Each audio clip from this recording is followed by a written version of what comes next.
नमस्कार मित्रों, मैं ममता वाजपेयी भोपाल से मेरी हरी भरी छत पर आपका स्वागत है। लीजिए, मैं फिर हाजिर हूँ नए वीडियो और नई जानकारी के साथ। फरवरी शुरू हो गई है, पहला सप्ताह चल रहा है फरवरी का और ढेर सारे काम हैं छत पर। तो यदि आप बिगिनर हैं तो ये वीडियो आपके काम का है। आपको पता होना चाहिए कि फरवरी में हम क्या क्या काम कर लें। तो पहले तो मैं शॉर्ट में बताती हूँ, फिर डिटेल में ये भी बताऊँगी कि मैंने अभी तक क्या क्या कर लिया है। तो फरवरी वो महीना है कि जब ठंड चली जाती है और गर्मी ज़्यादा होती नहीं है, यानी कि टेम्परेचर ना बहुत ज़्यादा गर्म होता है ना बहुत ज़्यादा ठंडा। तो ऐसे टेम्परेचर में अंकुरण अच्छे से होता है बीजों का। तो गर्मी की फसल के हम बीज अंकुरित कर लें।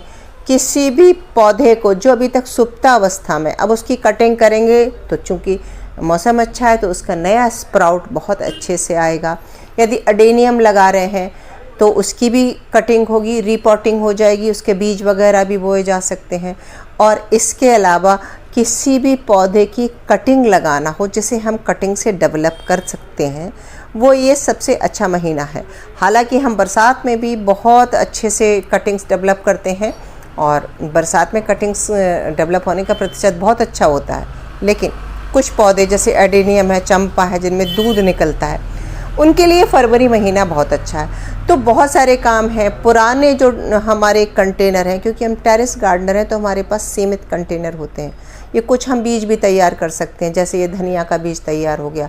अब कंटेनर हमारे पुराने खाली नहीं हुए, तो इस बीच देखो ये सांगरी लग रही है, कुछ न कुछ है कंटेनर में, इन्हें खाली करना है। पर लगता है कि अभी 10-15 दिन और रुक जाएं। तो तब तक हम सबसे पहले क्या करें कि पैकेट्स में सीड ग्रो कर लें। तो हमारे जो छोटी सीडलिंग है वो पैकेट्स में 25 से 30 दिन आराम से रह जाती है। तो तब तक वो सीडलिंग ग्रोथ करेगी वो पैकेट्स में, और हम अपने ये एक एक करके कंटेनर खाली करेंगे। मूलियाँ खा लेंगे, पत्ता गोभी तोड़ लेंगे। बैगन का कंटेनर अभी खाली नहीं होगा क्योंकि बैगन तो अभी ग्रोथ पर है, लेकिन मैक्सिमम तो जो लोग हमने अक्टूबर में जो हम लोगों ने सब्जियां लगाई थी वो कंटेनर खाली होने की स्थिति में आ गए हैं। तो आजकल तो मैं अपने इस पॉजिटिव कॉर्नर को प्रणाम करती हूँ और उसके बाद ही अपना काम शुरू करती हूँ। ये मैंने सीढ़ी से हम चढ़ के आते हैं तो एंट्रेंस पर ये पॉजिटिव कॉर्नर बनाया है।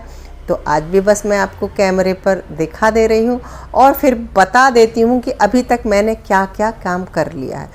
तो काम बहुत ज़्यादा है, रोज़ ही मैं 2-2.5 घंटे करती हूँ। तो ये देखिए, कुछ मैंने सीडलिंग पिछले हफ्ता 10 दिन पहले मैंने बीज अंकुरित कर लिए थे और मैंने ये सीडलिंग कप्स में भी तैयार की है। और अगर तब तक मेरे कंटेनर खाली ना हो पाए तो मैं इन्हें कप्स से बड़े पैकेट में कर दूंगी और फिर कंटेनर जब खाली होंगे तो बड़े पैकेट से बड़े कंटेनर में कर दूंगी।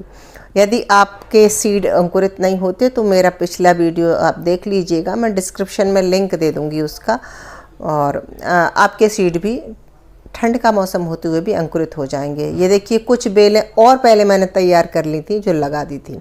एक काम और कर लें कि जैसे ही आपके कंटेनर खाली हो रहे हैं तो उस मिट्टी को अच्छे से धूप दिखा लें, उसमें थोड़ी धान की भूसी मिलाएं। धान की भूसी नहीं मिलती है तो गेहूं की भूसी मिलाएं।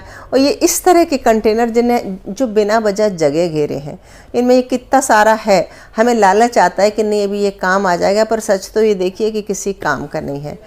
तो इन्हें जब खाली करें तो ऊपर जो इनके हरा हरा ये मटेरियल है ना, ये अच्छा खाद है। इसे खाली करके मिट्टी को पलट दें और छेद पर ईंट रख के पूरा गार्डन का गार्बेज रख दें और फिर मिट्टी को धूप दिखा के तैयार कर लें। कुछ भाजियाँ भी अभी बो सकते हैं, जैसे मैंने मेथी बोई और ये पालक बोई, धनिया भी अभी बो सकते हैं। पालक तो पूरे सीजन चलती है, बहुत गर्मी छोड़कर। ये फरवरी का महीना है, इसमें हम कुछ नई चौलाई और लाल भाजी ये सब बो सकते हैं। और ये एडेनियम देखिए, मेरे एक एक करके मैं इन्हें अब जिनको मुझे रीपॉट करना है वो गमले से बाहर निकाल रही हूँ। मिट्टी को तो धूप दिखाना ही है, अब आपको पता है। और अगर ऐसा लग रहा है कि गमला छोटा पड़ रहा है तो गमले की साइज़ चेंज कर दूँगी, इनकी जड़ों को धो के धूप दिखा के ट्रीट करके। और ये देखिए, एडेनियम की कुछ सीडलिंग थी वो भी मैंने, अगर आपके पास भी एडेनियम की सीडलिंग है तो फरवरी मंथ सबसे अच्छा है। और हाँ, अगर बीज पड़े हों तो अभी आप बीज भी बो सकते हैं एडेनियम के। हमेशा पूछते हैं कि एडेनियम के बीज कब बोएं तो सही समय। ये और कुछ छोटे गमले मैंने खाली किए हैं और ये मिट्टी धूप में पड़ी है, ऊपर नीचे कर देती हूँ। इसको फिर से रिचार्ज करूँगी कुछ और नया मिला के। और ये देखिए कुछ उखड़े पड़े हैं, इनको गैप दूंगी, 1 हफ्ते तो कम से कम बाहर रखूँगी ताकि थोड़े से स्ट्रेस में आ जाएं। फिर मैं इन्हें लगाऊंगी। अगर प्रूनिंग की ज़रूरत होगी तो प्रूनिंग करूँगी, नहीं होगी तो नहीं करूँगी। तो बस ये अडेनियम का बहुत सारे काम, अडेनियम का ही नहीं है, अगर आप टेरेस गार्डनर हैं तो बहुत सारे काम आपके हैं। ये कुछ कोलियस की कटिंग और ये स्वीट पोटैटो वाइन की कटिंग ये मैंने लगा दी है। आप जितने भी आपके ये वो है सेंसिवेरिया हैं, ये गुच्छे के गुच्छे इस समय हो रहे होते हैं, ये भी, इसकी भी पत्ते की कटिंग लग जाती है। आप पत्ते की कटिंग लगा सकते हैं। और मेरी तरह देखिए ये भर गए हैं। हर साल मैं इनको पूरा पलटती हूँ, एक में से कई पौधे बन जाते हैं, मैं निकाल के कुछ बांट देती हूँ और इस ट्रे को पलट के फिर से मैं लगाऊंगी, तब जाकर ये बहुत अच्छे लगेंगे। अदरवाइज अगर मैं नहीं करूँगी तो इनको अब फैलने के लिए जगह नहीं है। और फ़ायदा भी है ना, देखिए मल्टीप्लाई करो और लोगों को बांट दो। अमरूद वगैरह है, फ्रूट प्लांट हैं, जिनमें भी बरसात ठंड में बिल्कुल पत्तियां झड़ गई थी, जो बेरौनक हो गए थे। आप चेक कर लें, देख लें अपना कौन सा पौधा, तो उनमें आप थोड़ी सी प्रूनिंग कर सकते हैं।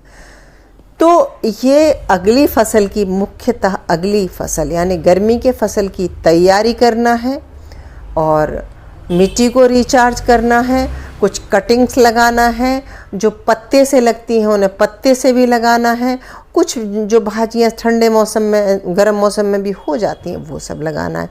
तो यही इतने ही मुख्य काम थे और मुझे लगता है कि आपको वीडियो समझ में आ गया होगा। और ज़रा भी हेल्प हुई हो इस वीडियो से तो फिर लाइक भी कर लीजिए, शेयर कर दीजिए, सब्सक्राइब तो मुझे कर ही लीजिए। मिलते हैं अगले वीडियो में, तब तक के लिए नमस्कार।